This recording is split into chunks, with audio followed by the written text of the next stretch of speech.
नमस्ते. हा व्हिडिओ त्यांच्यासाठी आहे ज्यांच्याकडे पैसे आहेत किंवा पैसे येतात जातात, पण त्यांना ना जेव्हा पैसे नेमके लागतात ना तेव्हाच त्यांच्याकडे नसतात. मग असं का होतं की तुमच्याकडे पैसे येतात जातात? कारण लक्ष्मी चंचल आहे, ती कधी एका ठिकाणी स्थिर राहत नाही. मग तुम्ही काय करायचं आता? ती ही लक्ष्मी चंचल आहे तर तुम्ही एकदम सोपं एक डायरी आणि पेन घ्यायचा आणि तिचा ट्रॅक रेकॉर्ड ठेवायचा. म्हणजे कधी पैसे येतात, कधी पैसे जातात, कसे येतात, कसे जातात, किती येतात, किती जातात. म्हणजे जेणेकरून काय होईल, तुमच्याकडे जेव्हा जेव्हा तुम्हाला ऐन टाईमाला पैसे लागतात त्यावेळेस तुमच्या लक्षात राहील की अरे अरे आपले पैसे इथे इथे आहेत, आपल्या लक्षात नाही आहेत. मग आणि मी खूप लोकं पाहिली आहेत की ती जी मंथ एंडला आहे ना लोकांकडे पैसे मागतात किंवा मग त्यांच्याकडे पैसे नसतात, त्यामुळे ते कायम टेन्शनमध्ये असतात, रात्री नीट झोप पण नसते. आणि पैशांनी सगळं घेता येत नाही, माहिती आहे सुख. पण ना पैसे असतील ना तर नक्कीच तुम्हाला ना एक शांत झोप येते, किंवा पैसे असतील तर बरीच दुःख तुम्ही हलकी पण करू शकता. आणि पैसे असतील तर एक रिस्पेक्ट पण असतो तुम्हाला कोणाला मागायला नाही लागत. पैसे असतील तर कोणाजवळ थोडं तरी तुम्ही आहे ती परिस्थिती तुम्ही ना सिच्युएशन मॅनेज करू शकता. आता ज्यांच्याकडे कम्प्युटर नाही, कम्प्युटर चालवता येत नाही, तर त्यांच्यासाठी ना अगदी सोप्या ह्याच्यामध्ये मी कसा तो महिन्याचा हिशोब ठेवायचा आणि कशी आपली शिल्लक मॅनेज करायची किंवा जास्तीत जास्त वाढवायची, त्यांच्यासाठी मी हा व्हिडिओ आणलेला आहे. आणि आता जर का तुम्ही स्टुडंट असताल किंवा तुम्ही म्हणत असाल की नाही मी वर्किंग नाही आहे, माझ्याकडे पैसेच येत नाही, तर तरी पण तुम्ही हा व्हिडिओ बघा. कारण का स्टुडंटलासुद्धा पॉकेट मनी कोणी ना कोणी देत राहतं. जरी तुम्ही वर्किंग नसताल तरी तुम्हाला कोणी ना कोणी पैसे हे तुमच्या खर्चासाठी देत असणार आहे. मग ते पैसे तुम्ही कुठेतरी अननेसेसरी खर्च तर नाही ना करत ते आपण. मग जर करत असू तर आपल्याला कसं कंट्रोल करता येईल त्याच्यावरती आणि कशी आपली सेविंग्स वाढवता येईल, तर हे तुम्हाला ह्याच्यातून लक्षात येईल. आता चला सुरू करूयात. समजा मी एक वर्किंग आहे आणि माझ्या 20,000 रुपये दर महिन्याचा माझा पगार आहे. तर माझा पहिला खर्च काय, तर माझं स्वतःचं घर आहे, तर त्यामुळे मला काही घर भाडंही पे करायला लागत नाही. आणि EMI म्हणजे काय, तर तुम्ही जर का लोन घेतलं असेल घरासाठी आणि त्याचा दर महिन्याला इन्स्टॉलमेंट तुम्हाला पे करायला लागत असेल तर त्याला म्हणतात EMI.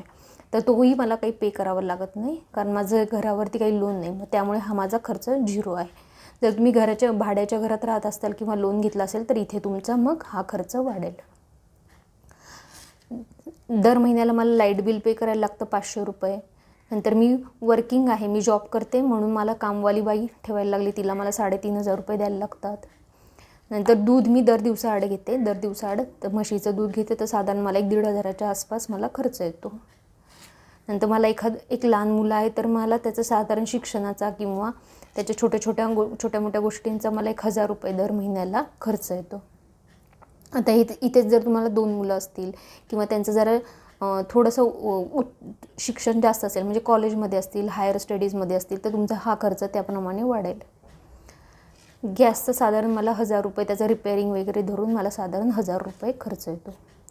नंतर दर महिन्याचं घरातलं किराणा मालाचं सामान, स्वयंपाक आपण करतो, त्याचा मला साधारण 3,000 रुपये खर्च येतो. दर महिन्याला माझी घरामध्ये भाजी फळं ह्याच्यावरती साधारण 2,000 रुपये माझा खर्च होतो. नंतर मी जेव्हा ऑफिसला जाते तर त्यावेळेस किंवा सॅटर्डे संडे आपण थोडंफार बाहेर जातो, तर साधारण 1,000 रुपये मला बस भाडे किंवा पेट्रोल साधारण त्याचा मला खर्च येतो. नंतर छोटी मोठी आपण घरामध्ये एखादी भांडी घेतली, मिठाई आणली, छोटं मोठं नॅपकिन, छोटं मोठं रिपेअरिंग, असं साधारण 1,000 रुपये मला दर महिन्याला खर्च येतो.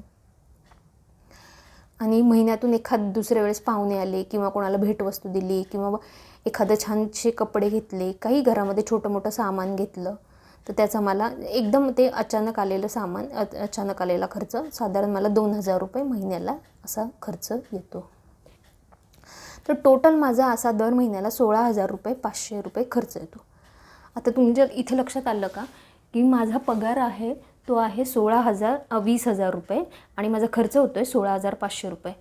तर माझी शिल्लक किती राहिली आहे? 3,500 रुपये माझी शिल्लक राहिली. माझं टार्गेट काय राहतं, तर दर महिन्याला 10 ते 50% माझं शिल्लक हे पडायलाच पाहिजे माझ्या पगाराच्या.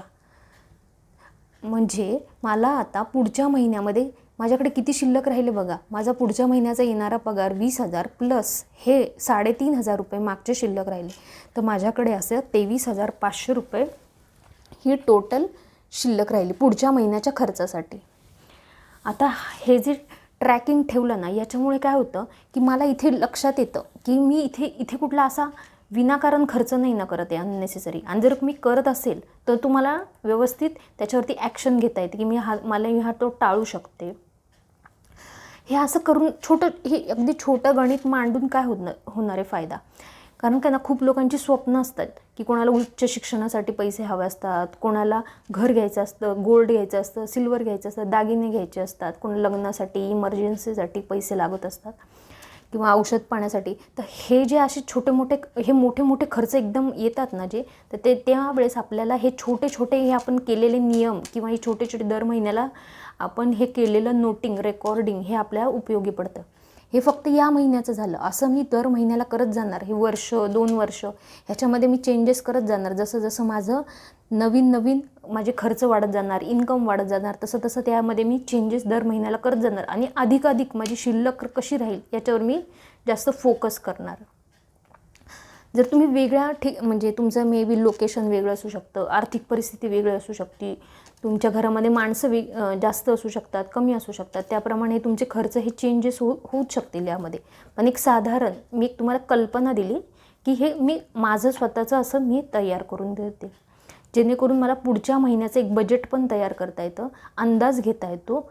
आणि मला असं कुठली इमर्जन्सी माझ्याकडे येत नाही की माझ्याकडे शॉर्टेज आलं, माझ्याकडे काहीच पैसे नाही आहेत आणि मला हे करायचं आहे, आता ही गोष्ट मला इथे खर्च करायची आणि करावीच लागणार आहे, असं माझ्याकडे कुठलीही इमर्जन्सी सिच्युएशन येत नाही. आणि आली तरी माझ्याकडे व्यवस्थित हँडल करायची माझी व्यवस्थित कॅपॅसिटी असते. ज्यांना अकाउंटिंग किंवा ज्यांना अगदी कम्प्युटरवरती बसून करता येत नाही, एकदम सामान्य नागरिकांसाठी मी हा व्हिडिओ आणलेला आहे. ज्यांना अकाउंटिंग वगैरे व्यवस्थित करता येतं त्यांनी माझ्या चॅनलवरती जाऊन अकाउंटिंग रिलेटेड व्हिडिओज बघू शकता. पण मी कॉमन मॅनसाठी असे छोटे सोपे कामाचे व्हिडिओ आणणार आहे, तर तुम्ही नक्की पाहत राहा. थँक्यू.